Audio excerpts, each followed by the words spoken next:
Welcome to the Sheckler Spotlight, where creativity meets purpose and conversation goes deeper.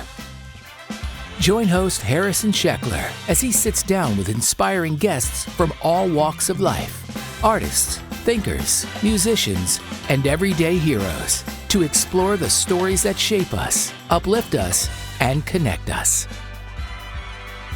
Now here's your host, Harrison Sheckler. Hi, I'm your host, Harrison Sheckler.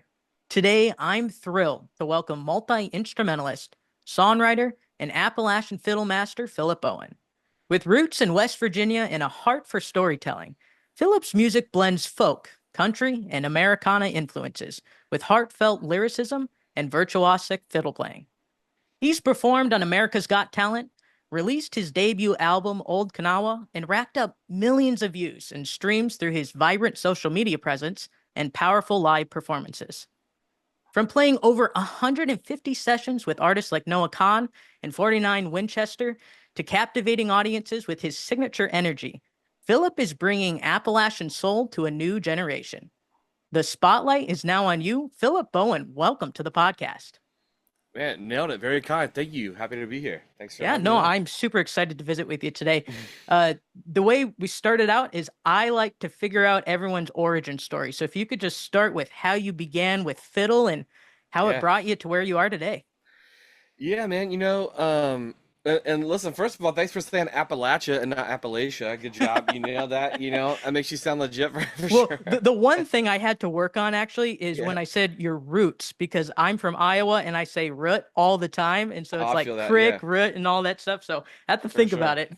For sure, man. Yeah, I'm from a part of the country like where, music is so like in the blood. It's so part of our everyday, which is a real blessing if you end up doing it for your job. So, I've been playing the fiddle since I was 4 years old. That's my first love. I've been playing that thing since I can remember having memories. That's been part of it. So that's been a cool journey for me. And then I picked up the guitar in college. Like I really wanted to be able to, sing and play at the same time. I can't really do that very well with the fiddle. So I really enjoy the songwriting stuff. And so I picked up the guitar first from a friend in college. I just would end up stealing his guitar all the time and like begging him to teach me how to play. And my dad bought me my first acoustic guitar when I was 18, and then I really got into that. And so that's kind of music was kind of just always around where I grew up in that part of the country, and I just always have it's always made sense to me. I've always had this love for music. It's my favorite thing to do, and yeah, there's a great culture of that in Appalachia. A lot of great songwriting and just storytelling and stuff like that comes out. And so I would say my fiddle playing style is definitely that kind of Appalachian. It's got a lot of Irish and Scotch influence in it, like very folky kind of playing. Like it's not super technical all the time. Like I was classically trained, but it's not my bread and butter. I don't. There's a lot of fiddle players that play like sometimes when you hear country music, there's that real like super clean, very like Nashville style fiddle playing, which is wonderful. And I will do some of that, but that's not really my calling card. My favorite way to play is that kind of like, I don't know. You want to feel it right as soon as you hear it. You know what I mean? Like you know what it is, and so that's kind of the style I enjoy the most. And how do you think that came to be, like that specific style? Like who were the influences early on? Oh, well, I think the coolest part about that is all these kind of like immigrant, culture mishmash uh, of what they call like call and respond type of playing, where we like there's a festival in West Virginia every year called the Vandalia Gathering, and my Mm. dad would take us even from when I was in the fiddle contest when I was like 5 years old, and so you would go and you just walk up to a group of musicians playing young and old, and you're just like, you ever heard XYZ tune? You ever heard Cripple Creek, for example? And then, well, I'll play it this way. And so, like, bluegrass and jazz are like first cousins in that sense, where it's a lot of improv. Like, there's a basic melody that's the melody, but then your job is to kind of make it your own. And so, I think in Appalachia, that tradition of like all this, like, very kind of hard living, blue collar, kind of isolated communities sometimes, like, music is the tradition that we share with one another from generation to generation. Like my mother's side of the family is all, Lebanese American immigrants that came over on the boat, and they're hanging out with like West Virginia is very Italian American, Irish, and Scotch and Lebanese. Those are like the main immigrant groups, and they all just they're sharing food culture and music culture and instruments and stuff like that, and so it becomes this like weird blend of, I think it just evolves from a lot of that, which is why the storytelling is so deep, because that's like our currency. You know what I mean? Like you may not have nothing else, but like your stories are what make you you. So it's very important to tell them well and like carry them from one person to the other, if that Oh, makes sense. absolutely. Oh, it's pure Americana. And Yeah, I was it just, is. I was listening to a bunch of your music late, and I do listen to a lot of your I music, and appreciate it it. Thank you. it it feels like it fiddle playing and bluegrass and everything. It has like a sense of home. Like it just Hmm. feels like we're Yeah, American. I just yeah, I love that, and that's it. I love what you're doing. Um, so your family, um, do they Hmm. have musical background like your parents?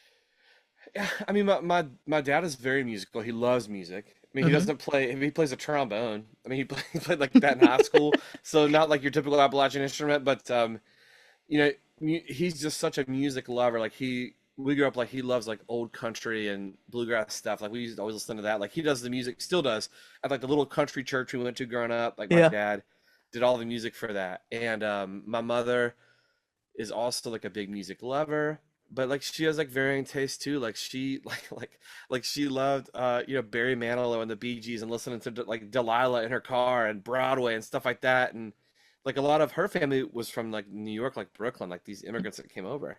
And Hmm. so I think that's been a huge plus for me, is having like eclectic music taste growing up in my home, and just different things that we would listen to. And so yeah, I mean, we have lots of music. My older sister Laura, she's 2 years older than me. She's a wonderful like piano player. Like she can just play the devil at that piano. She's really good, a great singer too. And my younger brother Patrick, who tours with me a lot, also plays the fiddle, is very musical. And so yeah, we definitely have and so many musical people like in the family. You know what I mean? Like Yeah. it's just around. So it's cool. I think that's pretty cool. So, I have a doctorate in piano performance. That's Love my it. background. Yeah, but I'm classically trained, and I Mad study respect. violin and stuff. But I love all the different genres, and I think so. I Hmm. teach at a college too, and I encourage my very classically minded students that listen to other genres because Yes. it brings in so many like different ideas that you can just kind of insert into your playing. Because playing a percussion instrument, essentially, the piano, with classical music, we still try to emulate the human voice, Right, and right. there's so many different voices and cultural backgrounds that when you bring in these different styles, it just kind of it's like this wonderful palette that you can just play from. And so I think it's pretty It's could that you had all wonderful. these different influences, with your family and your mother, Yeah. Lebanese and everything. Yeah. And the thing is like I think that sometimes people will see somebody in this kind of genre and assume like sometimes I'll get asked this question like, well, do you read music? Did you even bother with music theory? And I'm always like, oh man, don't even get me started. Of course, like the better you know the rules of the game, the better you can play the game. And I mean, I used to drive my like I had a music scholarship in college. Like this fiddle played for like half my college. I would drive my orchestra teacher crazy. I was like, don't look, Mozart doesn't need any help. You play the notes. The notes are the notes. You don't need to improvise. You don't need to slide into those notes. Just play them, please. Like we all like the violins need to all be playing it the same way. And I definitely understand that. But I mean, you will appreciate this. One of my favorite classes I've ever taken in music was aural theory, like AURAL theory. Yep, I've taught And that. Yep. the way I experience music with the fiddle, especially, and I did not have the word for this. I did this in an interview with I'm probably digressing here, but this music That's okay. professor from Penn State like a year ago, whenever it was, and she was asking me all these questions like, well, like when you're playing the fiddle, can you talk to me how you're like doing what you're doing? I'm like, oh yeah, the reason I close my eyes is I see it. It's very visual for me, truly like a picture, just like one Mm. of these behind me. I see it and I save it like colors. That's why I'm able to jump into any song if I've never heard it before. I see it 100% like colors, exactly like that. Like I can be like, oh, like and I start drawing it in my mind, and I have almost perfect recall with fiddle, almost perfect. Like I can hear a song that I haven't heard in 15 years, and I like pull up that little picture in my head, and I'm there, and I'm just following it through a maze almost. That's So amazing. she's like, "Oh, you're a synesthete." I'm like, "I never Yes, heard of that. I've synesthesia. never Yep. heard of that." Hmm. But anyways, with oral theory, like I crushed that class. I'd be like, "Oh man, I've got like." yeah, like this is great. Like this is my favorite thing I've ever done, and it made so much sense to me in that way. But all that to say, like my classical stuff that I had done in my life, like really helped me quite a bit. The theory helped me quite a bit as well because I'm able to, put names to the things that I'm doing. Like, oh, cool, like I'm here in the ninth or the seventh or that weird thing that we're doing. That the better you know that, the better musician it makes you. That's for sure. No matter what style you end up in, that's your bread and butter. You need to spend the time and take the time, even if it's not comfortable for you. Oh, definitely. I have people who when they listen to like classical musicians, let's say Hmm. they'll be like, well, that person, they're more of a technician, they're very robotic, blah, blah, blah, blah, or they're more musical, whatever that means. Hmm. But what I think is like you were alluding to is you need the foundation and you need Hmm. to have your technique, because then if you have better technique, you can express those musical ideas that you're trying to get across to your audience. Exactly. It's hand in hand. It's really important. And the push and the pull of like what you can do, like the violin is like when I did Mountain Stage the first time, Larry Gross like told me, he's like, "Oh, did you know the fiddle is the closest instrument sonically to the human voice?" And that's why when you hear it, like it gets you that right here. And Mhm. the better you can understand the mechanics of the push and pull, the majors and the minors, and the dissonance and all these different things that you're doing, like you can really, when you're doing the composition work and all those different things, like that's the money. I mean, that's how you really take it from like, oh, this is like a fun hobby that I enjoy, to this is like a career, and then I can excel in this thing that I'm doing, and I can speak through this. Like I'm very, as you can see, I'm very passionate about this. Like you I can love speak through this. this. Like I did this talk at WVU last year. They were having like a music business and industry conference, and we were doing like keynotes and breakouts and stuff like that. And I'm like trying to like preach the good word to these kids. I'm like, listen, like the like like where it makes an impact on your life beyond just the classroom, or beyond just like, oh, okay, I did this for fun, but now I have to like go make a career out of this. There's a million ways. There's a million ways to skin that cat, to pardon the expression, but like there's a million ways to get that done without just being like the headlining arena artist. And like if you're a bassoonist or you're a cellist, like there's many ways to get this done without anyways. But yeah, it's I've learned so much by being in this industry the past like several years. Like it's really an interesting journey for me. So Well, I'm really glad that you touched on that. There are so many different avenues you can take within music. mhm. I really try to encourage my students not to be one track minded, especially in the 21st century when we can just put ourselves on social media and Yeah, create the world that we want to create. that's right. Because That's there's right. an audience for everyone out there. You just got to find those people who resonate with you. So thank you for sharing or alluding to that Yeah, mindset. I yeah, of appreciate it. Now we were course. talking about having realizing that you could have a career in this. When was Hmm. that defining moment where you're like, oh, this is what I want to do, and it actually can be a possibility? Well, I've kind of had this like really interesting winding road to get to where I am now, Hmm. where, like I've always loved music, but I never really, I had a lot of ignorance around it too as a career path. So like I Okay. never really seriously thought of it as a job necessarily, because my parents are wonderful people. Like we have a great relationship, family relationship. They're very supportive of what I'm doing. But I went to college. I never even thought of music as a major. Truly, I was like, oh, I could minor in it. I minored in it, and then it paid for half my college. I was like, this is great. And then my biggest fear was like becoming a starving artist. I really was terrified of that. Yeah. I really was. And then my mom had a great career like in anesthesia, like as a CRNA. My dad like just worked his butt off like in the business world and was doing like software stuff. And I was very scared of like letting people down. And so Hmm. I wasting all this great education. So I did the college band thing like a lot of people, and then I chickened out. I had a couple friends ahead of me that moved to Nashville, and we're doing like the whole like, yeah, we're going all in music thing, all in on music, and it was like going terribly for them, terribly. Like they were like, I'm so broke, this sucks, like I can't do this. And as an 18-year-old, then like a 20-year-old, I'm like, okay, all this pressure to do something with your life. So I went and got my MBA at University of Tampa in marketing, and it's all this has served me very well. But I used to sneak over like the psych school of business is. The building next to it is the music offices. And so I used to get to campus early and like I'd do my homework as fast as I could and study for MBA. and I would spend literally hours in the music rooms at the rehearsal rooms. And like one of the professors who actually ended up came to my show, one of my shows years later. She'd be like, "Are you like one of my students?" And I like, "You're always in here like writing and playing." And I was like, "Ah, no, I just really that's just my passion. It helps me like relieve my stress." She's like, You're not doing anything with this?"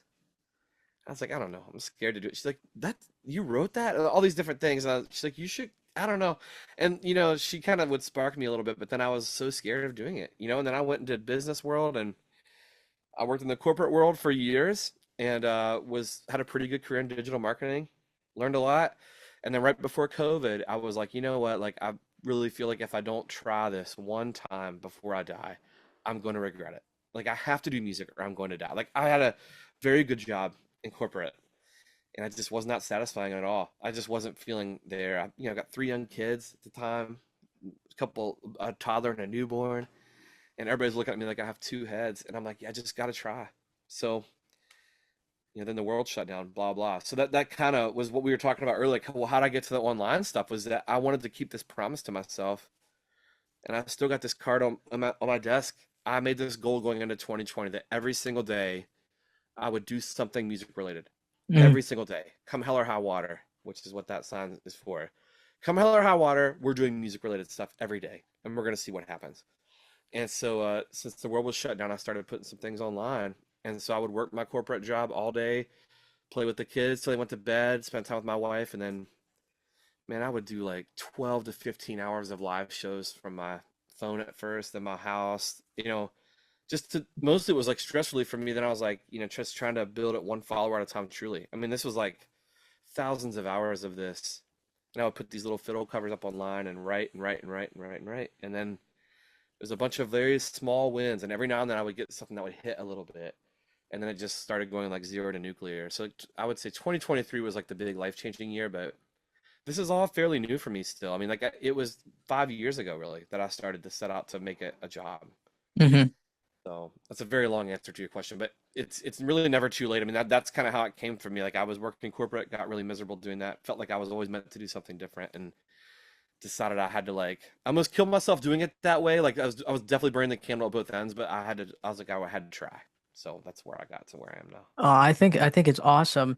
And what I tell people is you are going to be happiest if you pursue something that you love. Right. Maybe it's not gonna pay the same as that one Hmm. job that you have to grind at, but you're gonna be happy, Yeah. and it's Yeah. so important.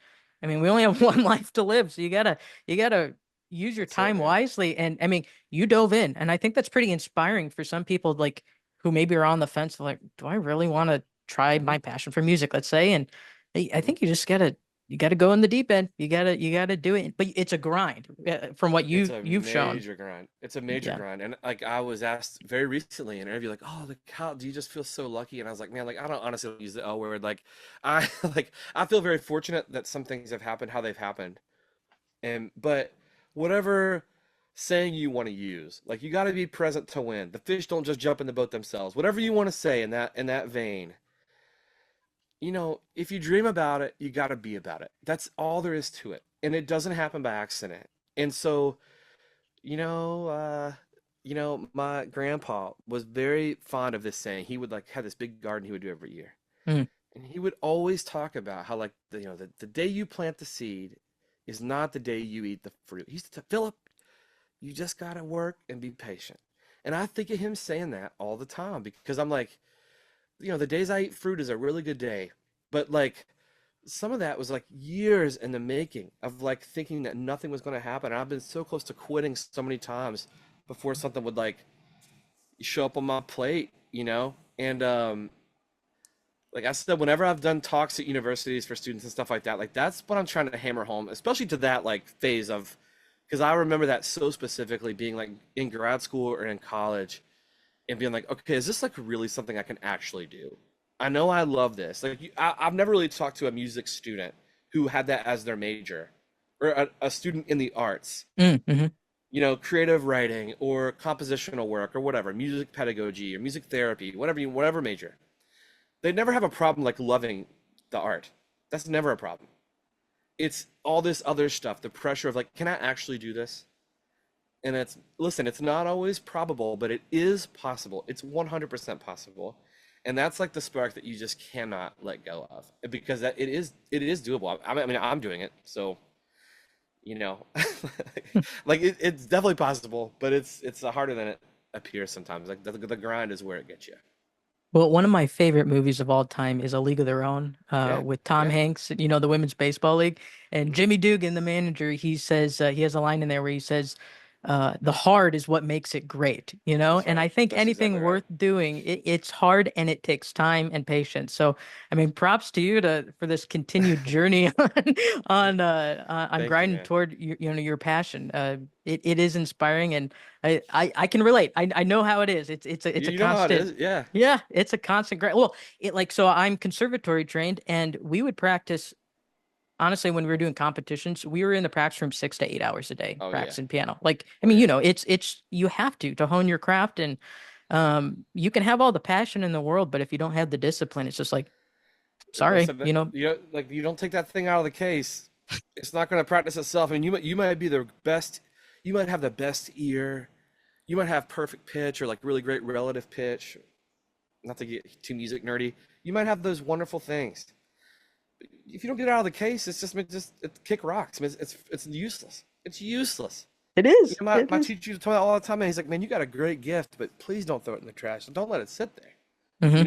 And that's a lesson that you have to learn. Like it's just how it goes. Like like, oh, you got a natural gift for music. Maybe I'm blessed in that way where it makes sense to me, but I still practice. I still practice. I do some really cool things, but I still got to practice. Like it doesn't just happen. Like and I think that's not always like the sexiest part of all this job.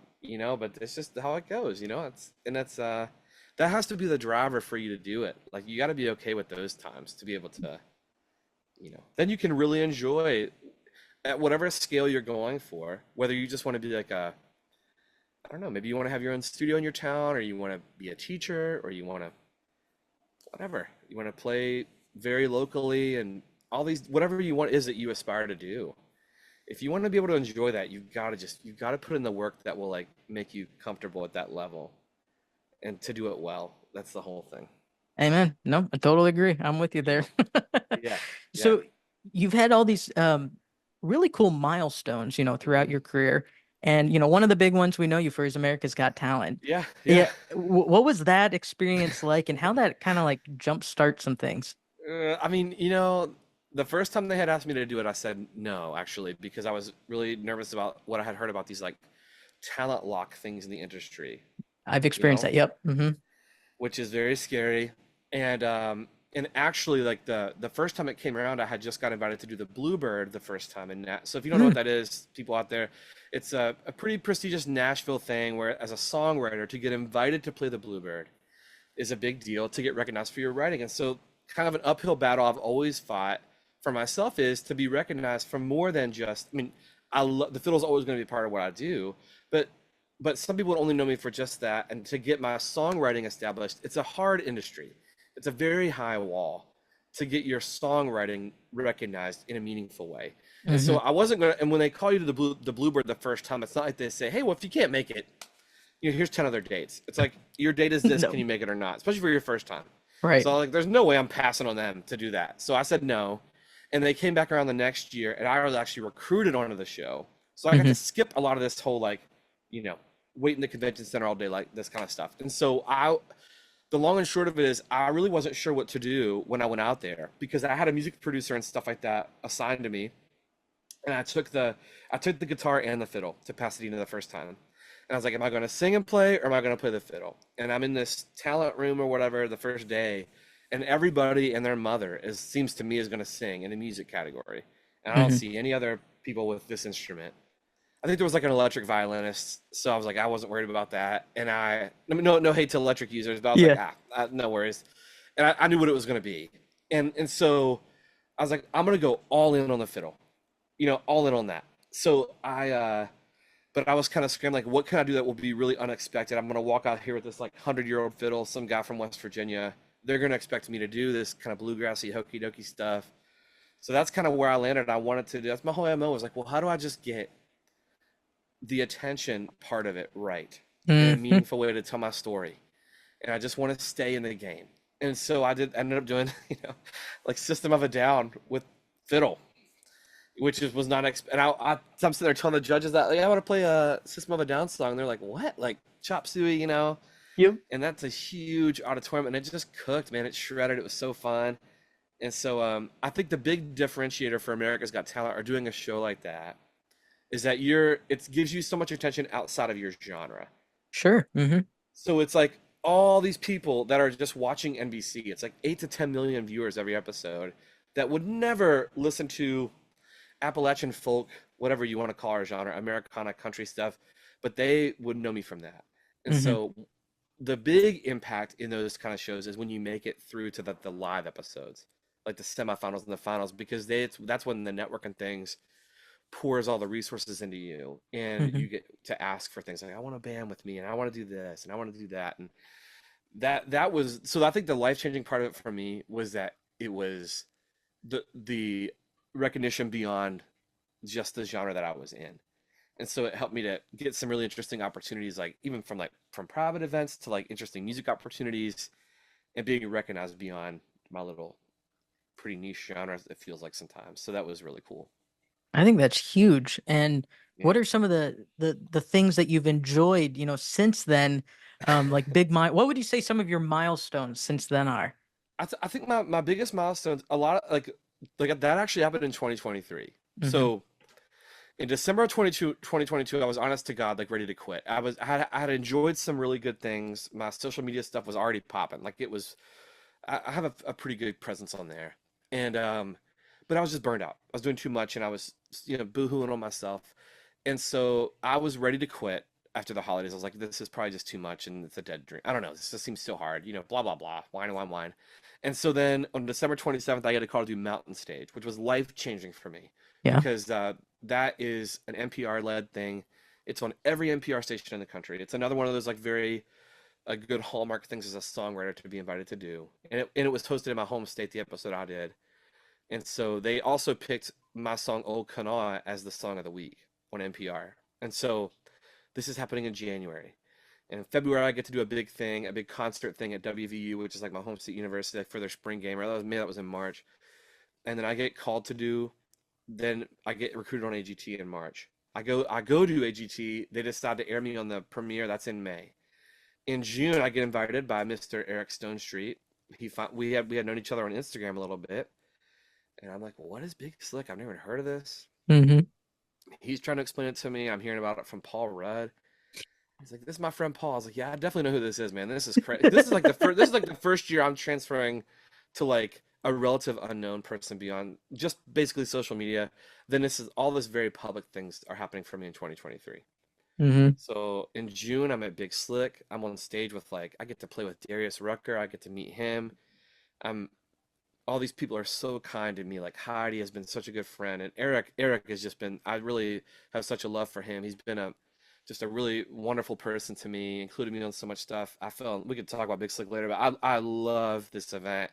It made such an impact on my life at the hospital and everything, and this is very public, and I'm appearing in all these articles from being with these people at Big Slick. I'm like, what am I even doing here?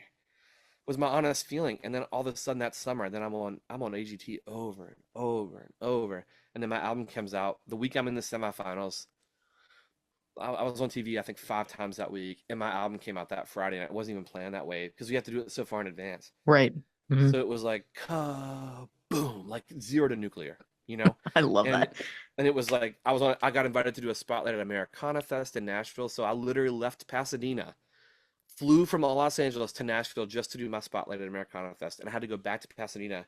Like they had to do a network exception. So I was like, I really want to do this. This is huge for me, and they let me do it.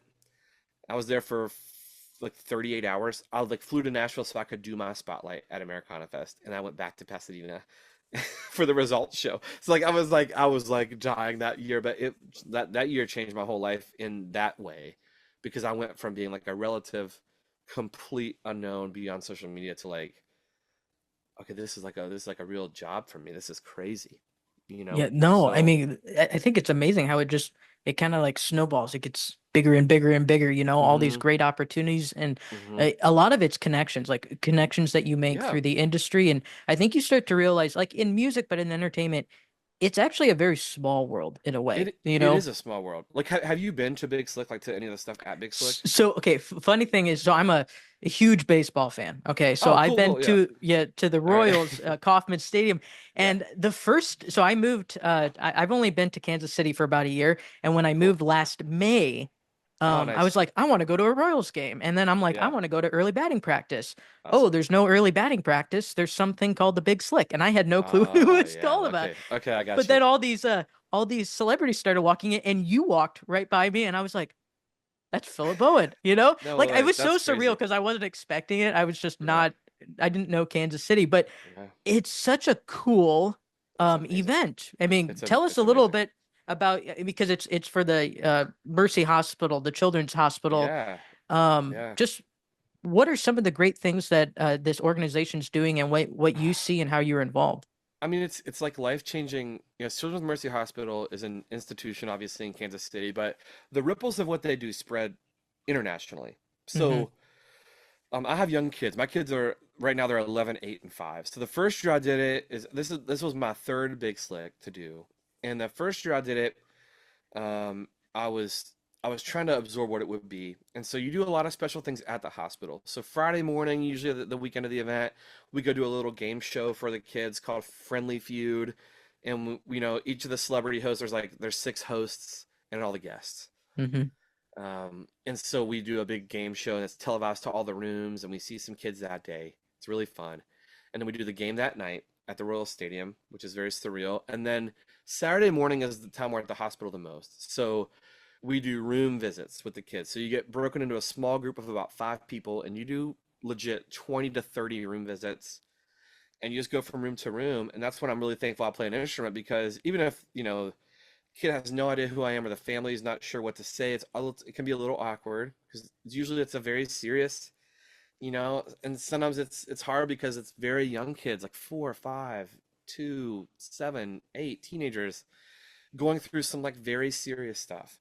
And so I, like I said, I have this ability with the violin where I can be like, oh, like, you like Frozen? Want to hear a song? Or what movie do you like? What show do you like? What art? Literally any artist. Oh, I've never heard of it. Play it on Spotify. I'll play it right back to you. Doesn't matter. Give me 5 seconds of the song and I can play it. All those, and it's a very good icebreaker. But I was truly so moved by the hospital visits the first year. Like I mean, it's a very heavy day. And the first room I went into was Stone Street. Like the little girl was like my middle daughter's exact age. And like the younger sibling is in there, the older sibling's in there. And the hardest part for me always is like with the parents, because you see them watching their kids and they're just going through this very serious thing. And it's man, it's very near and dear to my heart. I mean, I did the thing, I was just trying to hold it together. And I walked out in the hallway and I just like started crying. I literally was like just bawling my eyes out. I was like, this is just so heavy. And I told Eric that day, I was like, I will never miss this. As long as you have me, I'll move heaven and earth to do this. I will move Hmm. heaven and earth to be here. And if all we did was the hospital visit on Saturday morning, I would do it. And I like last year I went a day early, and this is nothing about me. I just was like, if we could make it work, let's go. I did like an extra thing, and like Blake, who does the magic stuff, does it too some years. And anyways, it's just it's incredible, and the amount of money they raise for this hospital. Like we do the big show at the T-Mobile Center on Saturday night. There's auctions and stuff like that. And like this year, $4.5 million in one weekend. That's In one amazing. weekend. And I'm just so impressed by like all these people who have these crazy, like a career in this industry is very rewarding, but it's also very like travel intensive sometimes. Like it's very weird schedule wise sometimes, or all the time. And people come together, they drop what they're doing. I mean, for us, it's like summer camp. You get to see your friends. Like, we all travel so much, but after you've done it a year or two, you get so close to these people. Like, you spend so much time together. And I can't speak of that host highly enough. Like they've all become like Jason's become such a good friend, and so all of them, Paul and Keckner and Riggle, and like I said, Stone Street was the one that first invited me to it, and um, yeah, it's just a really special event.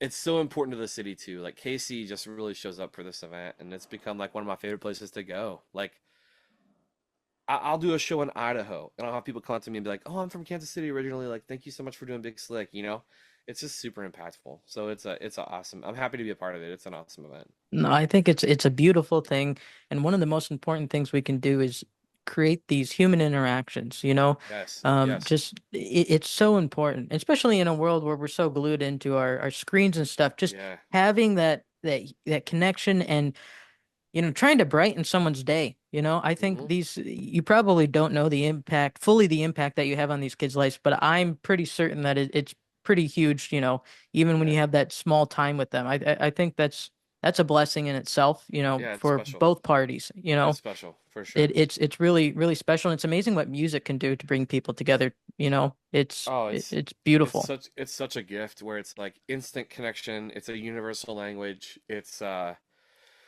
sometimes people hear a familiar tune they want to hear, or like one time like the parents, I mean, it was like I was like, oh man, this is gonna kill us all. Like, like emotional, like the kid was like this like 10-year-old kid was like, do you know how to play Amazing Grace on that? I was like, oh yeah. So we're like in this, it's kind of like somber, and I'm playing like on this old fiddle, this like Appalachian version of Amazing Grace, and everybody's like just trying to keep it together. But that's what the kid was just smiling ear to ear, just that's what they wanted to hear. So I was like, all right, I can do that for you. And Eric's like, man, you're killing me with this. I was like, that's what he asked for, But anyways, yeah, it's really powerful, and that's one of the greatest things about being able to play music at whatever level is you can use it your whole life and weddings, funerals, family stuff. It's just like it can give you things and give back to you like your whole life, which is the most special thing about it. It's an amazing gift that we can give to the world. And Totally. you know it, I'm, as a musician, I'm fortunate that I have the opportunity to do it for a living, and like I'm sure Yeah. you are too. It's just Yeah, like yeah, I feel like that all the time. it's a blessing. It really is. You Yeah. you mentioned your kids, and hmm I'm sure that's a big part of your life is Yeah. family. Yeah. Brag about your kids a little bit. I want to know what's your family like. Yeah, I mean, my kids are amazing. My wife and I have been really blessed with like three beautiful kids, two girls and a boy, and the girls are both playing piano. They're getting into piano. They're really enjoying it, Awesome. And then my youngest is going into kindergarten, and he is going to start fiddle like violin at the have a violin teacher at the school. So it was important for me for all of them to have a teacher that was not me. Like I Mm, wanted them to, you're going to your lesson. You mm-hmm. have somebody to be accountable to, and like you can ask me anything. I'm always here to help, but like you need to have like the teacher. Like I'm such a big fan of music teachers. Anytime I meet one, I'm like, thank you for what you do. You're so important to the world. Thank you. So plus I like to not to be like a cheese ball thing, but it's also very important to me to give like a local music teacher work. Like so, I'm like, all right, here's three students we're putting into this community to a local music teacher who's doing this for their job. You know, Mm-hmm. so like you're a better teacher than me. You go, that's what you're doing. Let's give you some students. And so, anyway, so like they've been really enjoying it. And I mean, I was so worried with this job that like at first like the touring thing would be too much and all those different things. But it's given me so much more time back in my life too when I'm have these like longer stretches at home, like where I'm able to like I go on like all the field trips. I can like go to lunch with my wife like on a Wednesday afternoon. Like all my whole life used to be ordered by 9 to 5. Mm-hmm. And so the biggest thing for me is like my days of the week now are completely, you know, like I'm like because so much of my work life happens on the weekends or late at night, and so it's not that it's just been a weird like shift because I'm like a lot of people in my business, the typical path is like you start right in your 20s and you build up the career your whole time, and maybe and so like I kind of did the opposite. Like I had this corporate world thing, and then I'm transitioning out of that. And now I'm like, the last few years, I'm just like an artist and I'm a touring person and a session player, and it's all great, but it's just been like a weird dynamic for like our family too. It's been a big adjustment for our family to be like some of the recognition stuff can be a little, odd. Yeah. Like airports always because there's so many people in and out. Like the TV thing with the recognition thing, it's like you just get recognized a lot because your mug's on like NBC all the time and like from social media stuff. So that can be a little of a weird feeling, like if you're like being watched when you don't know you didn't know you were being watched and you're just like eating dinner on vacation or something, and 90% of interactions are very wonderful, but like that's a weird adjustment. Like the public facing part of it is strange. Like Yeah. we'll go somewhere, like, oh my gosh, like I'm just their dad. So I try to like be very, that's one reason we never left Michigan. So like I'm actually based in Michigan. I got moved up here before music for my job. Hmm. And we thought about doing the Nashville thing in West Virginia all the time, but my life has changed so much over the past few years. And so one thing I've tried really hard to give them is that I'm not going to uproot all your friends, all your school stuff. My wife too has a great support system, some really close friends and family. So I'm not, as much as I hate the winter, and as much as it would probably be like, it probably would be a little more dynamic if I did live in Nashville. Like I'm willing to do a little more travel so that they don't have to, it's just been, it's a kind of a crazy ride, I honestly. think that's So really nice to have that work-life balance and then also have some of that freedom where you can spend time with your family too, you know. It's yes, huge. yes. And when I'm home, I feel like I'm home. Like when I'm in Nashville, I feel like it's all work all the time. Like all Hmm. industry all the time. So it's nice to live in a place that's not industry so that I can feel separate from that. I can feel like this is my little family spot, you know, and then when I go to town, I can feel like, okay, I'm here for a week. I'm just gonna work. This is I know exactly what I'm doing. If you miss me, catch me next time. See ya. Boom. And I can like be in and out, So that's been a pretty good approach for us so far. So we'll see.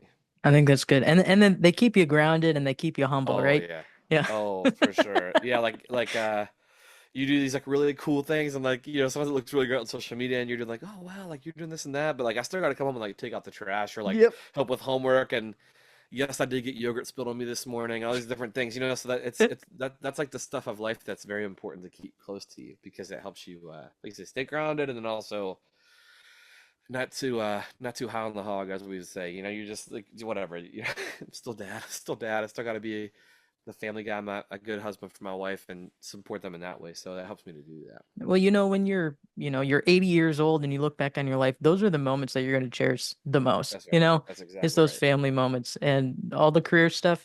It's great, it Exactly. makes a great living but yeah, Yeah. you're going to cherish those family moments. So, I think it's really nice to hear that you're balancing both and what a cool example you are, as a dad. And so, uh, I appreciate that. Well, I mean, honestly though, like I used to really fret about, well, what if I would have done this a little earlier? What if, but I didn't do that. And the thing is that I feel like I'm able to write so much better because of the life experience I've had. Like I've had lots of Mhm. loss, and like I write about the passage of time a lot and stuff like that. And I feel like having children and like seeing your parents and the people around you get a little bit older and those kind of things are the stuff of life, is really impactful to how you write. So Mhm. I feel like that I'm a better writer because of whatever this is has happened for me. I feel like that's helped me a lot. So I try to just embrace like, all right, my story is my story. Let's just stick to this is how it's happening, and that's helped me to be a much better storyteller, I think. So you had your debut album Hmm. and Hmm. Old Kanawha, we have that's like one of the staple. Am I saying that right? Kanawha?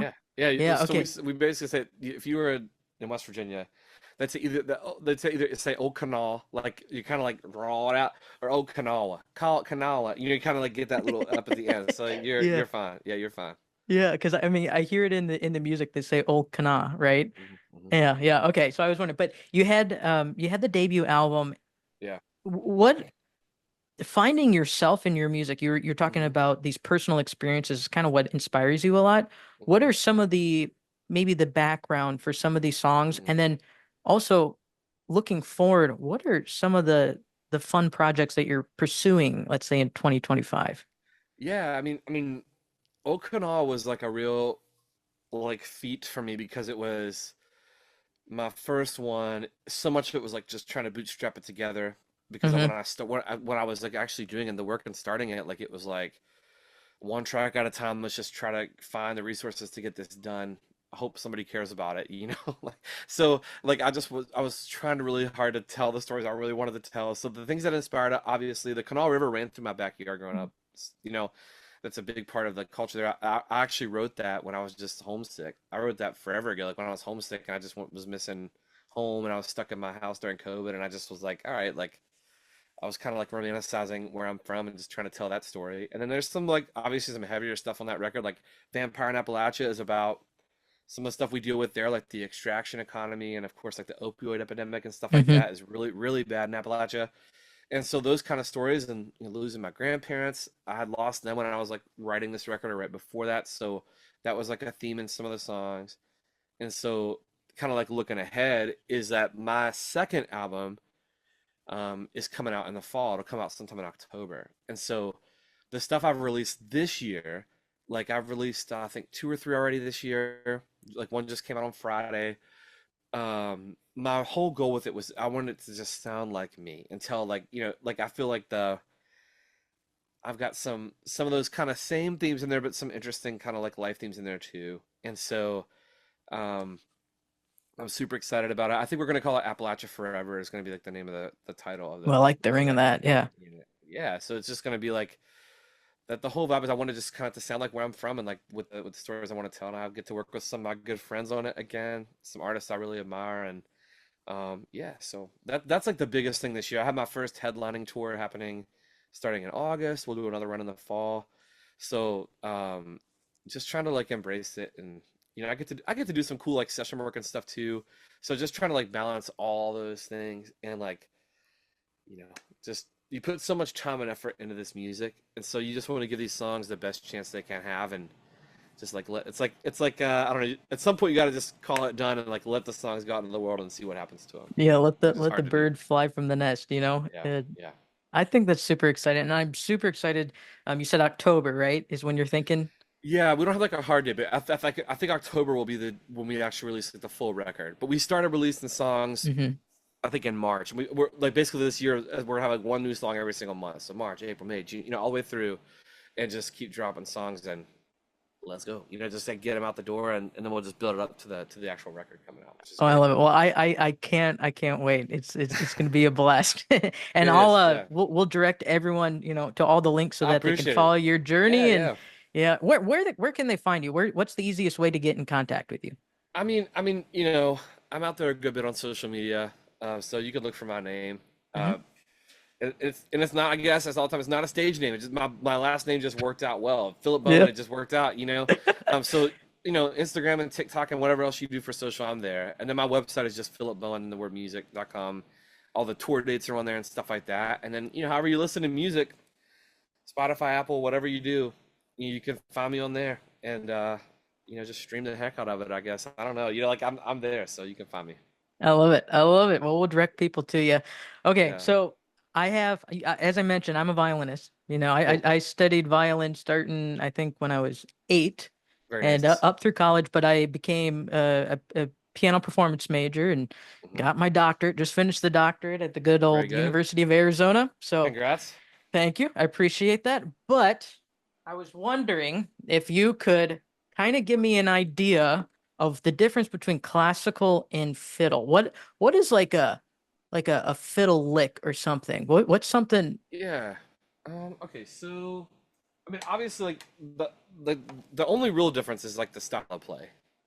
Yeah. So, maybe if you're thinking fiddle, you might be thinking of like,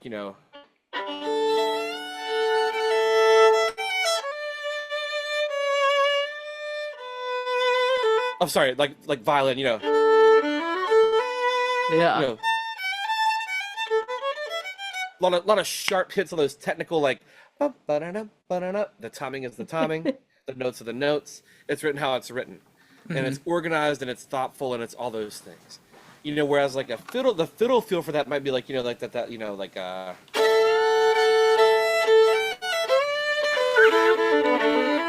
so like with the fiddle, what you're doing is you're trying to put the feeling in, and as like if like on the violin side of things or on the playing style side of things, there's a lot of really easy things you can do Okay.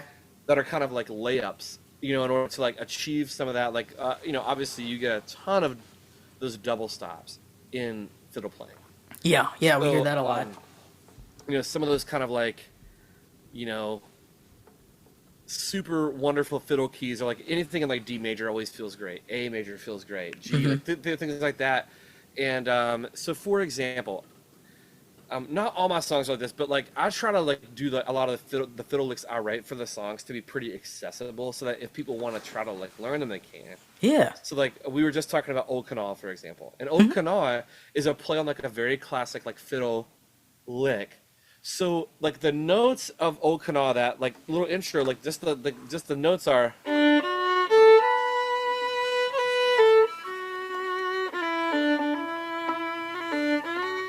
So it's in D, so it's like a.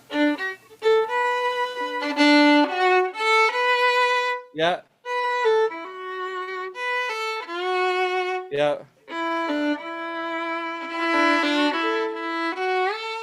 Yeah. But yeah, you can do the position thing if you want, for sure. Sorry.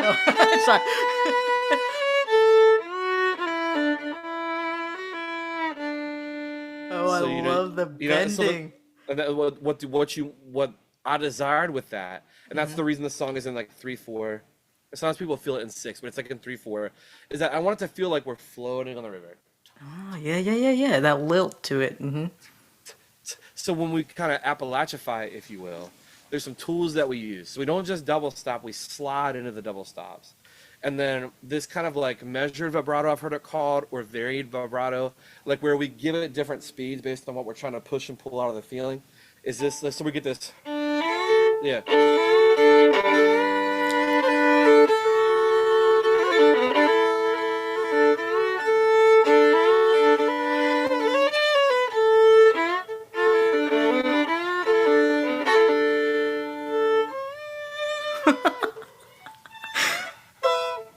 So you're really trying to think of it as like, like you're like trying to push and pull, and we're like, which is the reason why, like a lot, like for example, in that da,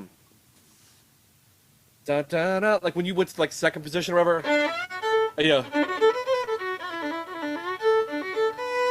the reason I don't slide up to like second position is because I want to like really get that double stop I want, but I don't want it to feel like I want it to feel like that kind of like that free and easy. I want to be able to push and pull the way I want to do it. So like I want that. Sorry, let me see if I can. Yeah.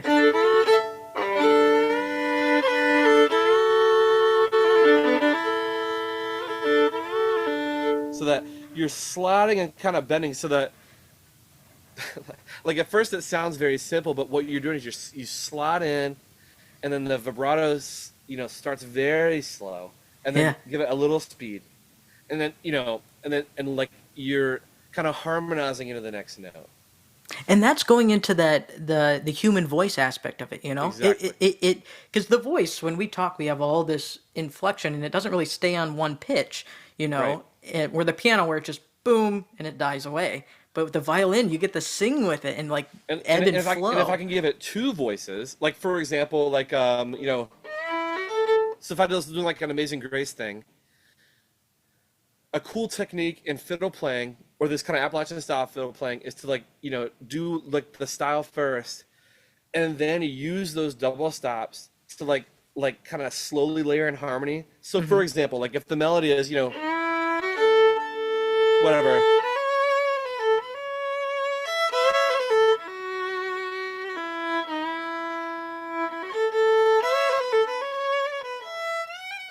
Whatever. So maybe the second time I might go like this. So I got some droning.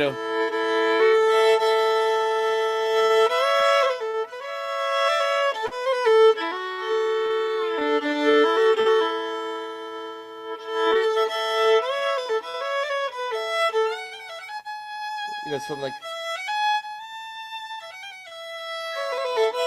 So you see, like maybe the melody starts on the higher note, then I'll double stop, and then the lower note pulls back in the melody, and then the higher note becomes the harmonizing note. Yeah. And so that's where you kind of get that very old. It feels old because it's that kind of like Celtic style harmony, and it feels, even if I play it that way 10 times in a row, it feels improvised every time, because it almost feels like two people are standing there singing that to you. Yeah. And it feels like somebody's, like that's what you want. And so the big thing with the fiddle playing, and this style of fiddle playing specifically, is you want to evoke that like feeling of emotion. from like note one. Mm-hmm. Whereas like if I hear a classic thing like, whatever, I know where I know I forget who that is, but I know where I'm at. Or if I'm hearing like the Bach double, for example, Mm-hmm. like you know where that is, but you are at a place in time that hasn't changed, and it's beautiful. It's beautiful when it's done right, but you can hear the Bach double 100 different times, and people can bring their own style to it. But it always feels like the Bach double. Whereas like Mm-hmm. Amazing Grace can feel like Amazing Grace, but like somebody from like if you went and played Amazing Grace in like a very classical style, and I played Amazing Grace in this kind of Appalachian fiddle style, and we polled the audience and say which one had you more like feeling like you're gonna sob out of your skin. The only reason the other one makes you feel more is because it sounds like a pleading human voice, like begging you to feel something. And that's what Exactly. we're trying to do with this. Uh, yeah, I'm a little bit passionate about it. Like that's what we're I love trying to this. do with this style of fiddle playing is that, or when I'm writing the licks and everything else, that's what we're going for. Mm-hmm. So like from Old Kanawha, I want to put you like where you're feeling like even if you've never been there, you're feeling homesick for a place you've never been. Like that lick is meant to make you feel kind of homey. Like okay, Mm-hmm. I'm like 1, 2. You're feeling like right there, which is the whole point. Oh, I love it. Well, thanks for giving us a little taste of I mean, like that's it. Yeah, fiddling. that's it, man. Yeah, Yeah, yeah. I know. I love that. So I have a bucket list of Uh a huh. hundred things that I want to accomplish, and one of the things is learn to properly play the fiddle. Yeah, I did the violin thing, and I kind of need to you break can do down it. some walls and explore it. So this You this can is do my it. inspiration. I The want you the to the know you're hard my the hardest inspiration. the hardest thing from all the classical players I know to is to like play like someone's like, oh, I learned a fiddle tune, like I learned whiskey before breakfast, but they Yeah. play it like the timing is so exact, and I was like, man, like you gotta loosen up, like loosen up, loosen up, loosen up. Those notes are suggestions, but there's a great Fairfield Fiddle Farm. There's Fairfield like Fiddle Farm. Fairfield Fiddle. There's like Fairfield. Okay. the book 1 and 2, and Mm-hmm. like some come with like audio or CDs or whatever. That's a great like beginner fiddle resource for that kind of fiddle playing. Okay, you're gonna I see like a few months from now, like later in the year, you're gonna get this like random video sent to you, and it's gonna do be it. Please do it. Harrison Sheckler being like from breaking down the classical barrier and There you go. becoming a You can do it, man. fiddle player. You can do it. You can do it. Oh, I You can do it. appreciate this. Well, this has just been so much fun, Oh, thank you. getting to Yeah, visit a with great you and time. getting a insight into your background. You're just a really cool person, and I Appreciate just it, man. love how you're balancing family life and all the great things you're doing. And it's a grind. I know it's a grind, It and is. it's It is it's for not sure. easy, but we see what you're doing, all the great things you're doing. So we're coming to the end of the podcast, and one thing that I do with all my listeners is I do a 1 minute rapid fire challenge of questions. Okay, Great. Great. Yep. you down for it? Yeah, I'm down. Okay, let me bring up my timer. Okay, and let me get Great. my rapid fire questions. Okay, here we go. You ready? I'm ready. Here's the timer. All right. Okay, fiddle or banjo? Fiddle. Coffee or sweet tea? Coffee. Favorite fiddle tune of all time? Cripple Creek. What's the first concert you ever went to? Oh my gosh. Oh my gosh. I mean, it's probably like a classical concert that my parents took me to at the symphony. So I guess that's it. I don't know. I Okay, guess that's it. cool. What instrument do you not play but wish you could? Banjo. Favorite West Virginia food? Pepperoni rolls. Dream artist to collaborate with? John Mayer. Oh, nice. Sunrise or sunset? Sunset. What's one word your kids would use to describe you? Uh, silly. I don't know. What's your favorite cover song to perform? Oh, Kids by MGMT. And if you weren't a musician, what would you be doing? Probably back in project management, I guess. I don't know. One word to describe your fiddle playing. Joyful. Joyful. I love that. And there's our minute. That was fun. Yeah, Yeah, get an yeah, insight into Philip Bowen. I love that. That's fun. yeah. Well, Philip, this has just It's been a pleasure, and I really appreciate Yeah, you man. taking Right time back out of at your you. day to visit with me, and I'm excited to follow your journey in 2025. It's going to be a big year. I love it. Thank you, man. I appreciate it. Thanks for having me on. I'm glad we could work it out today to get it done. So thank you so much for having me on. Absolutely. Thank you. Thanks for listening to the Sheckler Spotlight with your host, Harrison Sheckler. If you've enjoyed this episode, be sure to subscribe, follow, and share the show with a friend. New conversations drop regularly, so stay tuned. And thanks again for listening and being a part of the journey. Follow Harrison Sheckler on social media and visit harrisonsheckler.com to learn more.